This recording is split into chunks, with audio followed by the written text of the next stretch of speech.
I want to begin with something I witnessed that has stayed with me ever since. At 71, one of my closest friends stood in a beautiful white dress, surrounded by flowers, marrying for the third time. It was meant to be a joyful day, but I remember her daughter sitting in the front row, quietly crying, not out of happiness but something deeper, something worried. Just a year and a half later, I stood at a very different gathering. There were flowers again, the same daughter was there, still crying, but this time, it was a funeral. In those 18 months between the wedding and the goodbye, my friend gave everything she had. She paid for his treatments, covered his medical bills, sold precious family jewelry, and even took a reverse mortgage on a home she had fully owned for decades, just to keep him comfortable. When he passed, everything he had went to his son from his first marriage. That son showed up at the funeral driving a truck paid for with her money. He didn't speak to her, didn't acknowledge her. He simply waited for the will to be read. 6 months later, she lost her home. Now, at 73, she lives with that same daughter in a small guest room with nothing left that truly belongs to her. My name is May. I'm 88 years old. And today, here on the Wisdom Diaries, I want to share 5 reasons why many women should think very carefully before remarrying after 60. This isn't about rejecting love, it's about protecting your peace, your dignity, and everything you've worked for. Let's start with something people rarely say out loud. At this stage of life, many men aren't necessarily searching for a partner. They're often looking for someone who can care for them. I've seen this happen again and again. Intelligent, independent women entering marriages full of hope, believing this time would be different. The man seemed kind, healthy, attentive.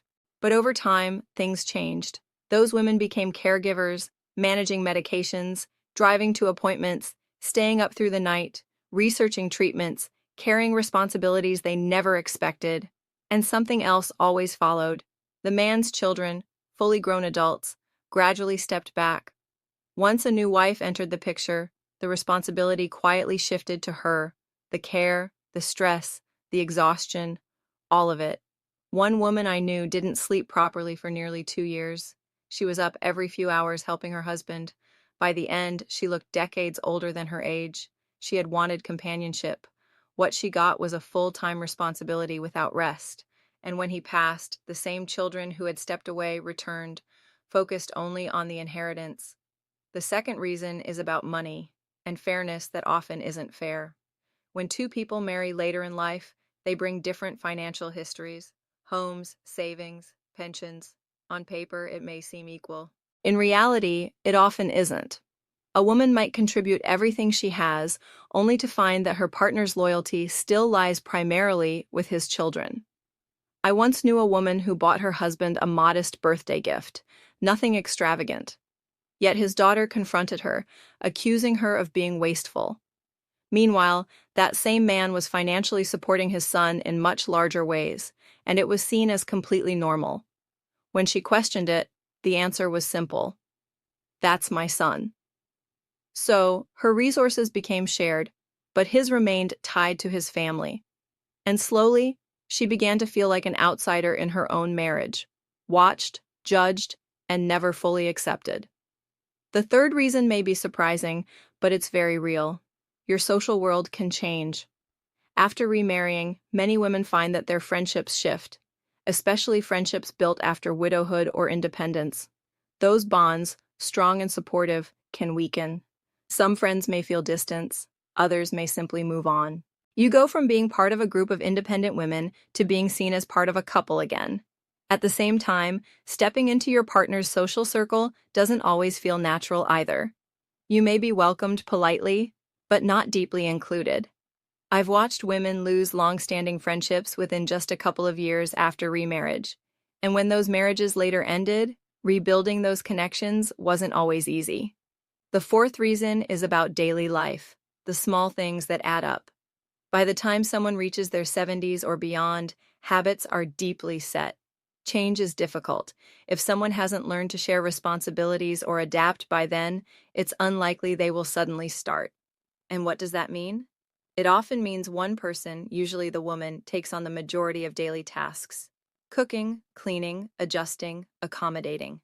After spending decades caring for others, raising families, managing homes, do you really want to spend your later years doing it all over again?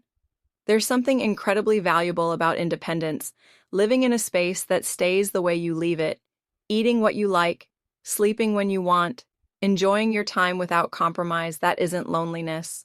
For many, it's peace. The fifth and final reason is one of the hardest truths.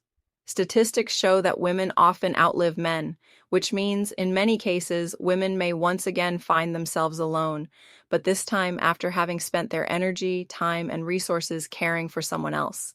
And when that happens, the financial reality can be harsh. Assets may go to his children, decisions may already be made, and the woman who gave so much may be left with very little in return. This isn't about negativity, it's about patterns that have repeated themselves far too often.